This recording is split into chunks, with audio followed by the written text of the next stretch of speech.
Olá, seja muito bem-vindo a mais um Descomplica aí. Hoje a gente vai descomplicar a vida das mães, dos bebês e de quem vive junto com elas, porque a gente vai falar de um assunto muito importante que é a amamentação. E sobre isso eu converso com a Sandra Abreu, especialista em amamentação. Tudo bem, Sandra? Seja muito bem-vinda. Tudo bem, Roberta, Maiti? Prazer estar aqui com vocês. Vamos lá descomplicar a vida das mães, É né? isso aí. A gente conversa também com a Maite Varela, que é psicóloga. E aí, Maite, seja bem-vinda. Como vai? Obrigada, Rô, obrigada pelo convite. Vamos começar falando então. Eu não gosto de falar assim, já de coisa ruim, de cara, mas eu acho que a gente vai descomplicar falando primeiro do problema. Qual é a principal dificuldade que as mães têm na hora de amamentar, Sandra? A dor, principalmente a dor geralmente por causa de posição, mas principalmente, acham que é por causa de posição, mas principalmente por causa da boquinha do bebê, que dizem ser muito pequena para pegar o peito da mãe, né? Então, eu acredito que essa seja o maior problema das mães é dor para amamentar. Maite, você é mãe? Eu sou. Amamentou? Amamentei, e aí você falou da boquinha, quando você falou da boquinha, na hora eu lembrei da minha filha mais velha. Ela nasceu pequenininha, com uma boquinha minúscula, e foi assim, eu namorava aqui, já te contei, né? Ela falou, por que você não me chamou? Eu falo, eu também sofri horrores, não tinha uma Sandra na minha vida na época. Eu tive algumas ajudas, mas assim, a gente foi aos trancos e barrancos, mas foi bem doloroso, né?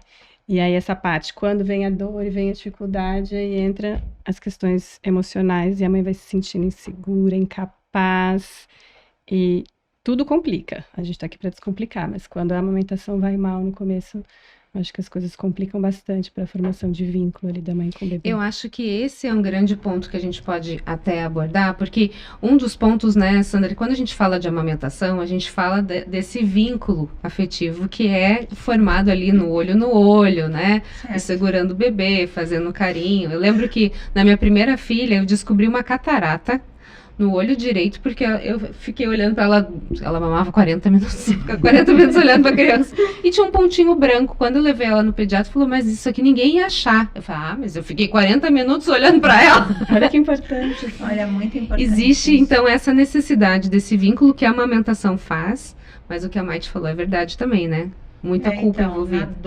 Quando tá com dor, na verdade, não quer nem olhar para o bebê, né? Se o bebê chora porque tá na hora de mamar, a mãe já fica apavorada, né? Então, a criação de vínculo através da amamentação é muito importante, porque obviamente que mulheres que não conseguem, não podem amamentar por algum motivo, elas também vão criar vínculos, mas o vínculo da amamentação é único. Uhum. E aí, Maite, pensando nisso que a Sandra trouxe, né? Você tem uma situação que, entre aspas, o natural seria ter essa formação de vínculo com prazer, com cuidado, né? A natureza foi feita assim, Deus fez dessa forma para a gente ter esse vínculo. Nem sempre acontece assim, por isso a gente precisa de uma ajuda de uma especialista. Às vezes é a posição, às vezes é a embocadura, às vezes é a falta de leite, não, enfim, são vários fatores. A parte emocional, você que cuida dessas mães desesperadas, o quanto ela interfere nesse processo? Muito, muito. Interfere demais, porque a mãe, eu falei da minha filha, né, da primeira filha, e eu acho que isso pesa mais na primeira maternidade mesmo, porque é uma mudança de identidade, para começar. Você não era mãe tudo, e você passa a ser mãe, né? Então, eu acho que pesa demais. Muitas mulheres acham que não vai dar conta, né? Acham que e isso mais por questões hormonais mesmo, né? Elas se sentem extremamente inseguras. Eu vejo isso todos os dias na minha vida, né?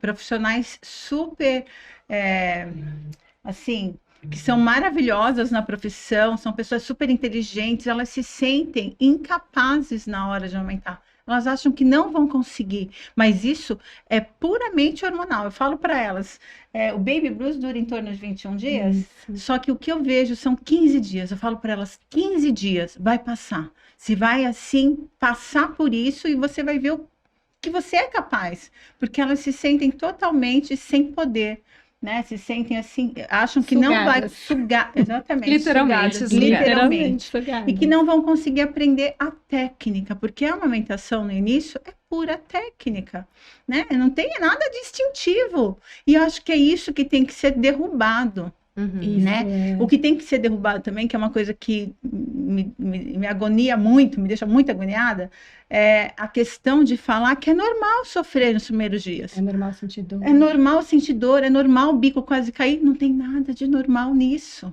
né? Tem como resolver. É isso que as mães têm que saber, né? Não é Ou seja, mito. é mito, Uhum. é mito, né? Ah, não, nasce com a boca pequena, tem que esperar crescer. Por isso, Roberta, que menos de 50% dos nossos bebezinhos são amamentados até 6 meses, que é o mínimo recomendado. Né? Por quê? Porque se fosse uma coisa normal, gente, todo mundo iria conseguir superar isso e acabou, e todos os bebês iam ser amamentados. Você vê que não é uma coisa natural ter que esperar. Não é qualquer pessoa que vai aguentar dor. Uhum. É uma dor sobrenatural, porque o mamilo, ele é muito enervado. Então, é como se fosse o nervo de um dente aberto sendo cutucado lá de hora em hora com aquela criancinha. Falo, gente, só tem cara de inocente esses bebês, né? São os Mas você jacarezinhos. sabe, Sandra, isso que você falou é importante, porque quando a mãe amamenta com muita dor, isso pode fazer o contrário, pode atrapalhar o vínculo.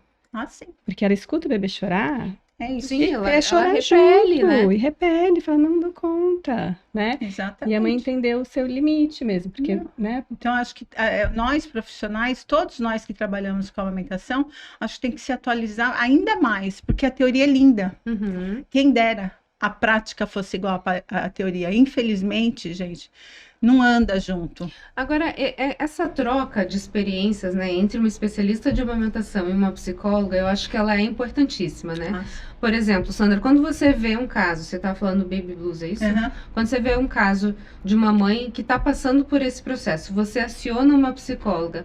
Qual é o trabalho que a psicóloga faz até devolver essa mãe intacta para Sandra? Trabalho longo. Longo? Longo, né? Na verdade, é um trabalho conjunto, né? Porque É. não dá para tratar uma coisa e depois tratar outra. Sim, Porque tem que ser mamar. junto. Tem que ser junto. Tem que E aí ser em vocês conjunto. trocam informações? Na verdade, eu falo, quando eu detecto, eu falo assim, seria muito bom, e geralmente a mãe já tem a psicóloga dela, mas eu sempre Uhum. indico que procure ajuda psicológica. Sim, tem. E hoje em dia as mães fazem, né? E seria ótimo, né? Fazer o acompanhamento já na gestação, Sim. né? Para ela entender, né? Porque tem muita questão da depressão pós-parto, Tem. né? Quando você saber que você está cansada, quando saber se é diferenciar, algum né?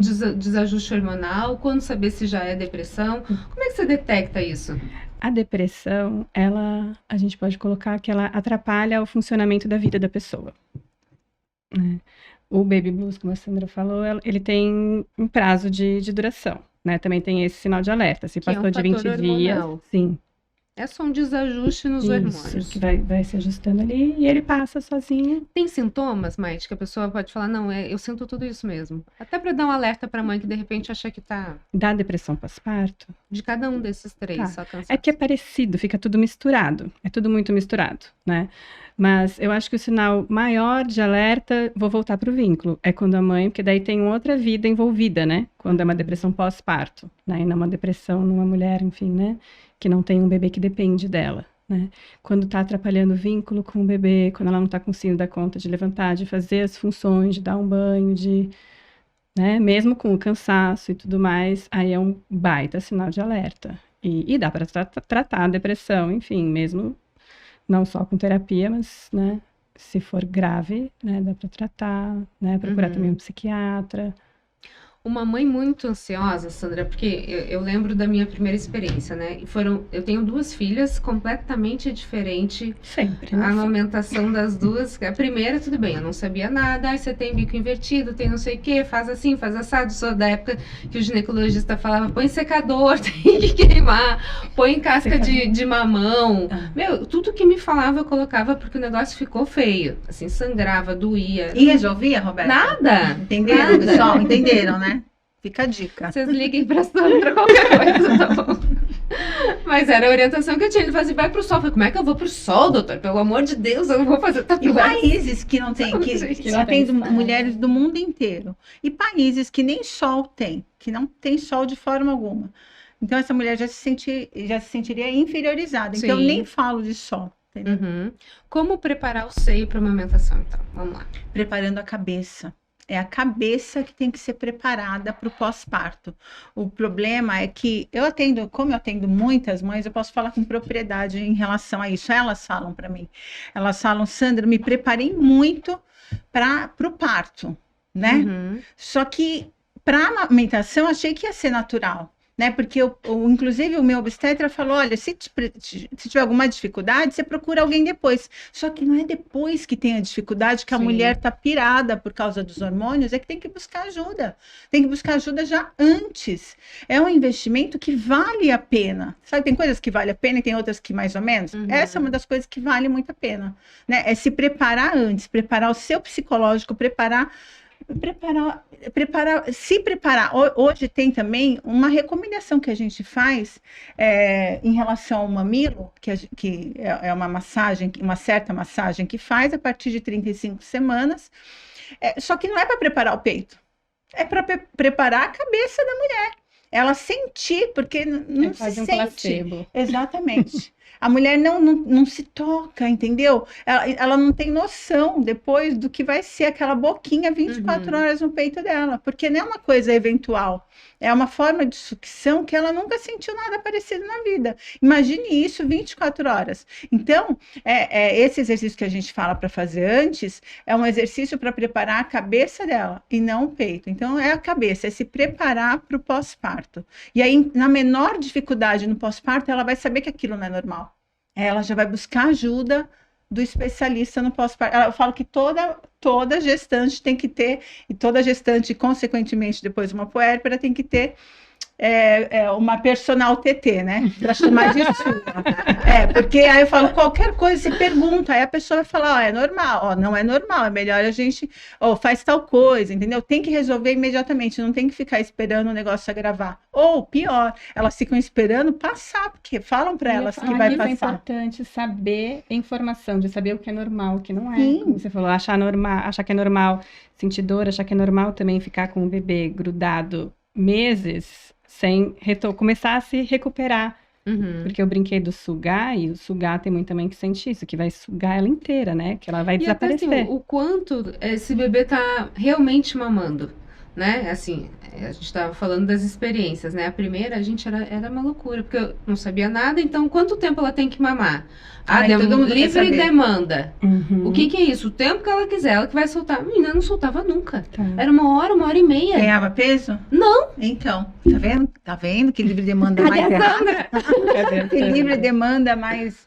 Porque assim, não é uma livre demanda no momento certo. No início, não.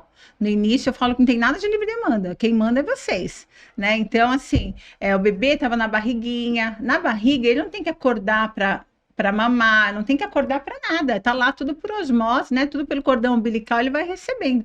Chega aqui fora, ainda mais quando é, por exemplo, uma cesárea agendada, que ele nem sabe que saiu da barriga, né? Então ele pode dormir por horas. E tem mães que acham que é normal, porque não, ele não acordou, é livre demanda, é a hora que ele acordar. Não é. Tem que acordar o bebê, né? Nos primeiros dias. Eu falo, até ir no pediatra tem que acordar de 2 em 2 horas. Esse negócio de 3 em 3 horas, sou eu que fico sem comer 3 horas. Olha o tamanho do meu estômago. O bebê, não. Porque aí a mãe tá com muita dificuldade. Espera 3 horas, porque falaram para esperar 3 horas. Até ela conseguir colocar aquele menino no peito, umas 4 ou mais. Às vezes nem consegue colocar. Tá entendendo? Então, assim, eu acho que no início tem que ser bem chato, para poder depois relaxar. Aí sim, faz uma livre demanda inteligente, que a gente fala, né? Aí sim, o bebê já tá acordado, já sabe, ele sabe quando sente fome, ele vai chorar, não vai correr risco de fazer uma hipoglicemia, que é aquela baixa de açúcar no sangue, enfim. Né? Acho que a gente tem que ficar bem ligado nos primeiros dias. Agora tem a questão também, que eu acho muito importante, que é essa rede de apoio, né? Você tem lá o marido, você pode ter às vezes uma mãe, uma sogra, uma auxiliar, alguém tá te ajudando naquele momento. E a pessoa pode ajudar ou pode atrapalhar, né, Maite? Assim, porque às vezes, na melhor das intenções, as pessoas sem informação atrapalham. Então, por exemplo, o que se dá para uma mulher que está amamentando? Água. O que deram pra mim? Muito leite, muita coisa doce pra dar energia. E um boto. Que imensa. Eu tinha sede, era água. Mas eu sei que a pessoa estava tentando cuidar de mim, entendeu? Mas na verdade, sim, é a questão da informação. E do seu momento também de insegurança de não saber, você não Sim, tinha acredito no que me informação. falar, né? E esses ruídos, eu chamo de ruídos, né? Essas informações, assim, que vem, na maioria das vezes, com o melhor das intenções, né? Eu E sempre, que né? atrapalham. E é difícil esse lugar da mulher ter, assim, de eu vou ter informações, seja da pediatra, seja da consultora, seja da avó, não rechaçar tudo, mas ao mesmo tempo deixar um espaço para que venha a intuição dela, para que ela escute, enfim, o que ela está precisando e o que o bebê dela está precisando, que ninguém conhece o seu bebê melhor do que você. Uhum. Com certeza. Quando você E falou da pintinha no olho, quem Sim. que fica 40 minutos olhando para um É. bebê? Sua mãe. E aí, quando a gente fala dessa questão de rede de apoio, Sandra, eu sei que você trabalha muito bem isso. Como que a gente pode preparar essas pessoas que estão no entorno dessa mulher que está, de repente, exausta, com problema hormonal, com o seio doendo, tá sangrando, tá? Imagina um caos instaurado. Nossa, olha, no curso, eu dou muito curso para casal grávido. E é muito legal quando as avós participam. Nossa, e elas ficam, nossa, eu não acredito, sério. Olha, eu achei que se eu fizesse isso, eu ia ajudar. Então eu vou falando que elas. Onde você estava, Sandra Abreu? Eu vou Lembrando de tanta falando, coisa, né? bem isso. Eu vou falando como elas podem ajudar, né? Porque eu tenho muitos exemplos também, tipo de mães. Uma vez uma mãe falou assim para mim, Sandra, eu prefiro 1000 vezes quando a minha sogra vem me ajudar do que quando a minha mãe vem me ajudar. Eu falei, sério? Por quê? Ela falou, porque quando a minha mãe vem me ajudar, ela só quer ficar com o neném no colo. E a minha sogra, não, ela só aparece aqui no quarto para me dar comida, para cuidar de mim, para trazer suquinho, trazer aguinha. Eu falei, nossa, então fala para tua mãe isso. Ela falou, não, porque ela pode ficar chateada. Então é uma coisa que tem que ser combinado já na gestação, entendeu? Outro dia também eu estava atendendo uma mãe, são tantas histórias, e aí a mãe da mãe falou assim, não foi nem a sogra, quando era a sogra, né? Foi a sogra, foi a mãe da mãe, falou assim: tá vendo, Sandra, essa menina tá a tarde inteira aí amamentando sem comer nada, você acha certo isso? Eu falei, é mesmo? E o que a senhora trouxe para comer até agora? Né? Porque às vezes, não, mas por que isso? Porque às vezes a pessoa quer tanto ajudar e não sabe como ajudar, fica atrapalhada, acaba atrapalhando mais, né? Olha, já foram tantos casos que se eu for contar, né? Teve uma que eu fui na pojadura, a mulher estava cheia de leite, aquele peito duro. Olha, a avó que veio de outro estado, ia ficar um mês aqui, falou assim: ah, não, mas ela não vai conseguir amamentar, não. Eu falei, mesmo? Por quê? Ela falou que ela não vai ter leite, porque minha mãe não teve leite, eu não tive leite, ela também não vai ter. Nossa, que incentivo, hein? Não, eu falei, não, mas isso não é hereditário. Ela tá cheia de leite, ó, desceu o leite dela, tá cheia de... Ela vai conseguir sim. Ela falou, não vai conseguir não. E minha filha, depois eu encontrei, depois de uns meses, não conseguiu mesmo. Imagine um mês tu ouvindo isso da sua mãe. Entendeu? Então, tem que preparar. Eu já também entendi. Ela já tinha alguma insegurança, só confirmou, né? Porque tem insegurança, não adianta. Claro Por que mais tem. que se prepare, ainda assim a mulher vai ter insegurança, só que ela tem mais informação. Né? Agora, imagina uma pessoa que não se preparou, não obteve informação no momento certo, e aí no pós-parto, que está super sensível a tudo, ficar ouvindo que ela não vai conseguir.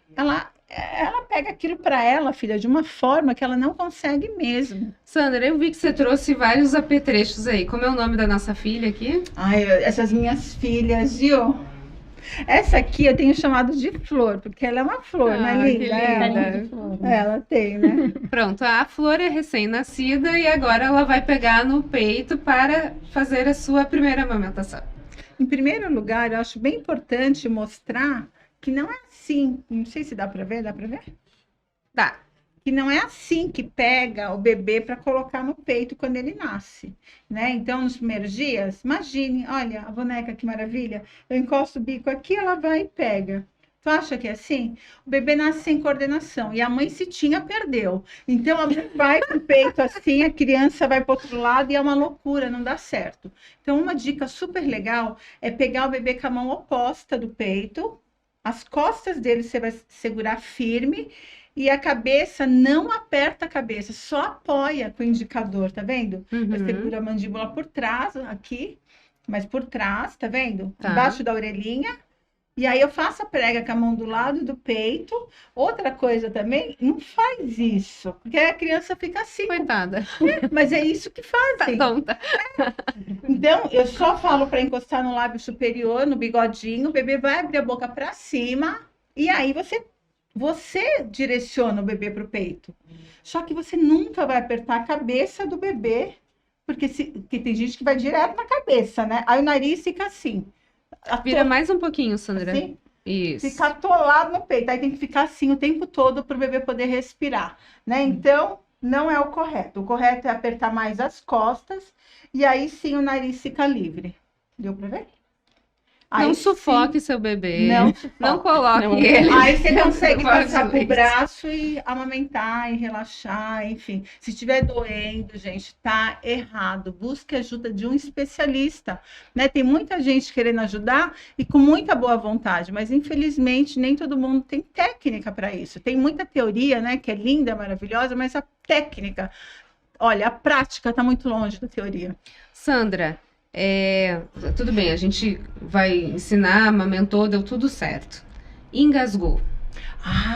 Para fazer a manobra de desengasgo aqui, todo mundo Eu acho que tem esse é o- saber. Esse, gente, importantíssimo. eu acho que é o maior medo das mães, né? Eu, quando comecei a inserir a amamentação, a alimentação, até hoje minhas filhas não comem fruta, culpa minha, porque eu tinha medo que elas se engasgassem. Então eu não dava. Não dava nada de uva, nada dessas troças. Errado, tá? Eu vou descomplicar minha vida, você descomplica a sua aí. O que a gente pode fazer? Eu acho que é muito importante ensinar as pessoas Dá para essa ver manobra. aqui certinho? Dá. Então, quando recém-nascido, na verdade, essa manobra faz até 2 anos. Você tem que virar a criança de cabeça para baixo. Agora, quando é bebezinho, você consegue colocar no braço, tá vendo? Entre as escápulas, tem que ficar de cabeça para baixo. Entre as escápulas, que são as asinhas, você vai dar 5 golpes, assim, para frente. 1, 2, firme. 3, com a mão firme. 4, 5. Geralmente, quando é leite materno, no terceiro já desengasgou. Se não desengasgou, bateu 5 vezes. Essa mão que tá batendo, você tem que virar de barriga para cima. E entre a linha do mamilo, tem o externo, que é um ossinho aqui. Todo mundo sente o próprio ossinho aqui, né? Aí sentiu o ossinho, vai fazer 5 vezes empurrando para frente. Afundando uns 2 centímetros. Não Cabeça para baixo também. Cabeça para baixo. Sempre a cabeça para baixo, tá? Então, não é para dentro, é para frente. Porque é para desengasgar, não é massagem cardíaca. 5 vezes, tá? E aí, volta e continua. Tem uma manobra que é feita, que geralmente o bombeiro não ensina. Por que eles não ensinam? Até perguntei por que não ensina essa manobra. Porque na hora do nervoso, você pode estar muito tensa e pegar o ar do seu pulmão e aí vai colabar o pulmão do bebezinho. Né? Então, você cobrir boca e nariz do bebê e com o ar da bochecha quando é recém-nascido. Tipo, até recém-nascido, quando é lactente, até uns 6 meses, porque o pulmão é pequenininho, né? Então, só o ar da bochecha você vai fazer. Vai puxar para você com o ar da bochecha, né? Então, vai puxar, não vai pegar o ar do pulmão e fazer. Porque aí o nosso pulmão é muito grande, o pulmão da criança é muito pequeno, pode Muita colabar, aí vai Uhum. piorar a situação. Então, se não tiver firmeza para fazer isso, certeza do que está Não fazendo, faça. não faça. Então, fica só na manobra mesmo tradicional, que é essa, 5 vezes, virou de frente, 5 vezes entre a linha do mamilo, empurrando para frente. E vai fazendo, aí já liga para emergência, já liga lá para o SAMU. Mas assim, vocês têm que saber fazer. Todo mundo tem que saber fazer, porque salva vidas. A gente está no finalzinho do nosso programa aqui, Sandra. Só gostaria de deixar um espaço para a gente falar um pouquinho sobre o mês de agosto que está chegando, que tem um evento importantíssimo aí para mães, para as crianças, para os pais, para a rede de apoio e para a sociedade em geral, né? Sim. A Hora do Mamaço é um evento maravilhoso, né? É um evento para conscientização da população em relação à normalização da amamentação em público, né? Infelizmente, ainda hoje, muitas mulheres são criticadas por amamentar em público. E pasmem, são criticadas, adivinhem por quem? Por outras mulheres. Exatamente. A mulher é triste. Né? E aí tem que tratar essas mulheres aí, Maite. Então, nosso evento aqui vai ser a 12ª edição da Hora do Mamaço Santos.